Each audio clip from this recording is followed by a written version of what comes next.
শিক্ষা মন্ত্রণালয় থেকে তোমাদের জন্য প্রায় 33টা নির্দেশনা প্রদান করেছে। সেখানে কত কত কত নির্দেশনা তোমাদেরকে দিয়েছে।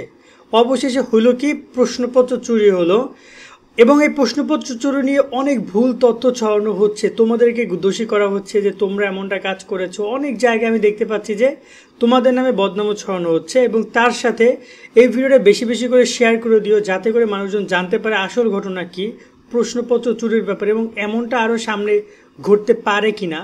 দেখো, প্রশ্নপত্র চুরি আর যাই হোক, প্রশ্নপত্র ফাঁস হইতে আমরা দেখছি, কিন্তু চুরি হইতে দেখি নাই। প্রশ্নপত্র ফাঁস কারা করে? মানে যারা দায়িত্ব থেকে তারাই করে, ঠিক আছে? তার মানে তারাও চুরি করে, কিন্তু তারা পুরো ফাঁস করে দেয় নিজে নিজে। আর চুরিটা মানে এখানে তারা বোঝাচ্ছে যে কেউ একজন অনাকাঙ্ক্ষিতভাবে, আমরা কোনো দোষী না, অন্য একজন এসে চুরি করে নিয়ে গেছে। এখন এই প্রশ্নপত্র থানা হেফাজতে চুরি হয়েছে, এটা ঘটনাটা ঘটেছে নওগাঁতে। সবাই রীতিমতো অবাক এই প্রশ্নপত্র চুরির বিষয় নিয়ে। আমরা সেটা নিয়ে আলোচনা করব। তার আগে তোমাদেরকে জানাতে চাই, আমাদের ফেসবুক পেজটা যেটা প্রায় 55,000 ফলোয়ার ছিল, ওই পেজটা হ্যাক হয়ে গেছে। এটার জন্য আমার ভীষণ মন খারাপ। বাট যাই হোক, আমরা আবার নতুন পেজ খুলেছি। ওই পেজটা আমি মেবি আর আনতে পারবো না, কারণ ওই পেজে যে টাকা পয়সা চাচ্ছে, টাকা পয়সা চাওয়ার পরে হ্যাকার টাকা পয়সা চাচ্ছে, ওটার তিনি যদি ফেরতে দেন বাট পুরোপুরি অ্যাক্সেস দিবেন না, আমি জানি ভালো করে, যার কারণে আমার খুব বেশি আগ্রহ নাই। বাট নতুন একটা পেজ আমি খুলেছি, সবরেশের আমি ডিসক্রিপশন কমেন্টে লিঙ্ক দিয়ে রাখছি, চাইলে তোমরা এখানে যুক্ত হতে পারো। অলরেডি অনেকেই ফলো করেছে, সো তোমরা চাইলে এই পেজটাতে নতুন করে যুক্ত হতে পারো। এবং ইনশাল্লাহ আমি তোমাদেরকে এখানে নিয়মিত সব আপডেটগুলো দিব, কারণ আমাদের ইউটিউবে, ফেসবুকে ছোটো ছোটো আপডেটগুলো তো ইউটিউবে দেওয়া যায় না, সেগুলো আমি ফেসবুকে এই স্টোরিতে আমি অল টাইম দিয়ে দিই। যেমন স্টোরিতে এখানে একটা স্টোরি আমি দিছি, এভাবে সব স্টোরিগুলো বা যা যা আছে আমি সবগুলো এখানে দিয়ে দিব, প্লাস আমি আমার এই ফেসবুকে দিয়ে দেবো। আমাদের এখানে তোমরা যুক্ত হয়ে যাও, এটা তোমাদের প্রতি আমার রিকোয়েস্ট রইল। এবার আসি তোমাদের এই প্রশ্নপত্র চুরির ব্যাপারটা নিয়ে কথা বলতে। প্রশ্নপত্র চুরি হয়েছে, এখানে 2 পুলিশ প্রত্যাহার।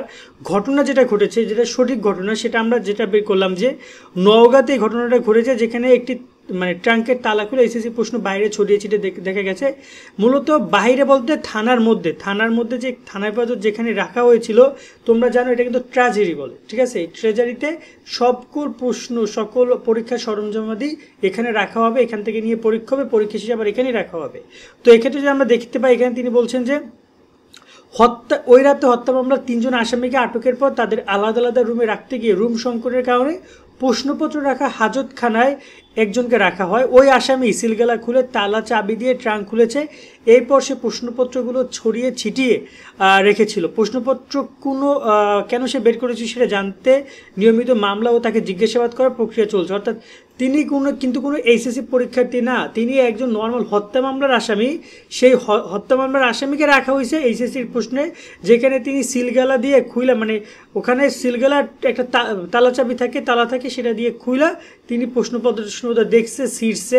এই যে দেখতে পাচ্ছ প্রশ্নপত্র কিন্তু ছেঁড়া হয়েছে, যে দেখতে পাচ্ছ ছেঁড়া হয়েছে, এগুলো ফালা দিচ্ছে। এবং এখানে কোন বিষয় প্রশ্নপত্র, এই বিষয় নিয়ে অনেকেই দ্বিমত পোষণ রয়েছে। কেউ বলছে মেইন বিষয়ের, কেউ বলছে গ্রুপ সাবজেক্টের একটা মেইন বিষয়ের প্রশ্ন তো প্রশ্নই। এখন কি হবে, এই প্রশ্নটা অনেকে আমাদেরকে করছিল, তাদেরকে জানিয়ে রাখতে চাই যে বিষয়গুলোর প্রশ্ন এইরকম একটা হয়েছে, সেই বিষয়ের প্রশ্নটা তারা আবার নতুন করে ছাপাবে, ঠিক আছে? এবং যেহেতু এটা বাইরে আসেনি বা লিক হয়নি, সামাজিক যোগাযোগের মাধ্যমে দেখা যায়নি ওরকমভাবে, আবার তাও টুকটাক এই যে ছবির কারণে অনেকটা স্পষ্ট দেখা গেছে।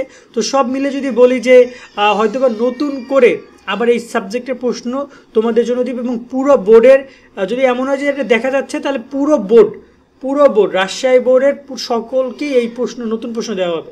ওই থানা থেকে যে প্রশ্নটা ছিল, ওই প্রশ্নটা নিয়ে যাবে, নতুন প্রশ্ন তাদেরকে দিবে মূল্যায়নের জন্য। আর অলরেডি তোমাদেরকে নিয়ে যারা ব্লেম দিচ্ছে, তারা অত্যন্ত গাধা, অত্যন্ত বোকা। কারণ এখানে এসএসসি পরীক্ষার্থী, ওরা পরীক্ষার পেছনে দাবি আন্দোলন করছিল, কিন্তু এখানে তো ওদের কোনো দোষ নাই। সো এই বিষয়টা আমি আসলে আশা করি তোমাদেরকে বুঝতে পারলাম যে কি হয়েছে না হয়েছে। আজকের মতো আমরা এখানে বিদায় নিচ্ছি। সকলে অনেক অনেক ভালো থাকবা। আল্লাহ হাফেজ।